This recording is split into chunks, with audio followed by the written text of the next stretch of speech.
The North Carolina High School Athletic Association basketball championships are headed to Winston-Salem March 14th and 15th.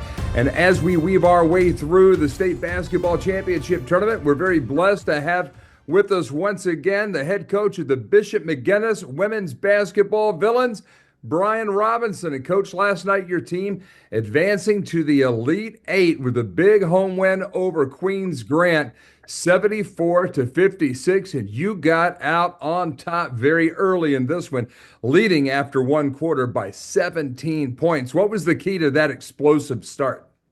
Well, our defense turned into offense. We turned them over a couple times early, got a couple layups, and then once we got a couple of points early, we hit a couple threes right after that, which pushed the lead out. And we managed to keep the lead the whole first quarter, and we needed that because the second quarter they came back out as strong, scoring the first 8, and our lead was down for 9 really fast.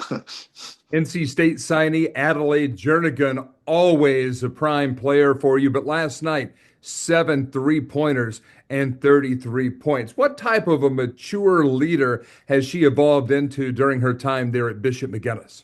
Well, she's learned to score in different ways, and she's learned that when her shot's not falling, how she can affect the game in a positive way. Last night, she came out, hit a lot of threes early on. Second half, they put a lot of focus on her, and so she had to do it with her defense, and she made a couple big steals for us and got a couple layups off of those steals, which really helped us manage that lead because they were pushing back on us hard, and we had to make another run at them in the third quarter in order to maintain what we had.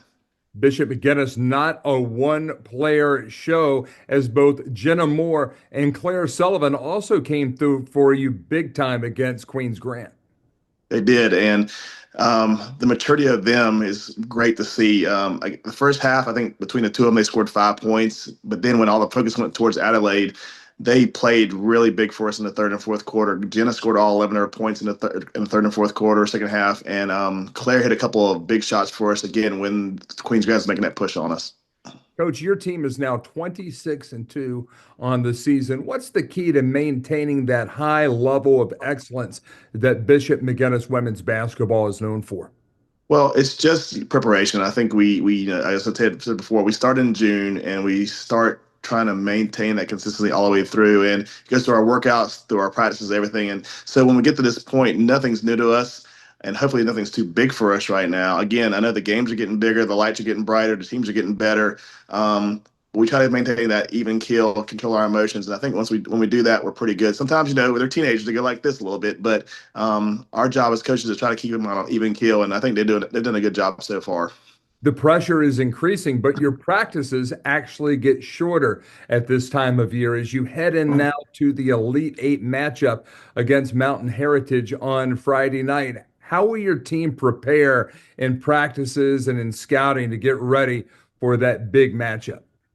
Well, we focus a lot on what we do. We don't go long in practice now, maybe an hour and 15 minutes at the most, because we need to save our minds, save our bodies, save our legs. But we know that the team we're playing, Mount Heritage, is very good. They're well coached. They play hard. They gave us fits 3 years ago in the regional final, had us down the entire game into the last 4.5 minutes when we made a push to beat them.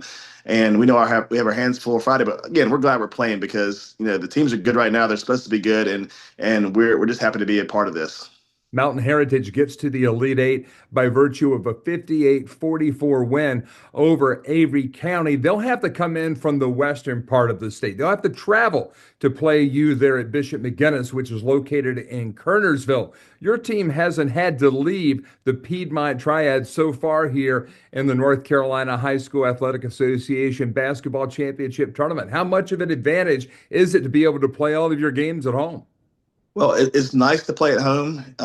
It's a reward for what you've done during the season and who you've played and who you've beaten.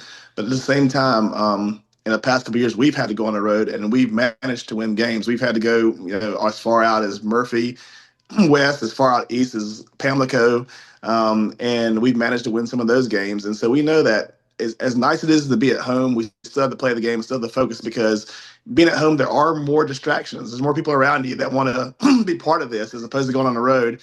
And we know Mountain Heritage will be a focused team because they always are when they play. And again, I'm a big fan of their program because they do things the right way there.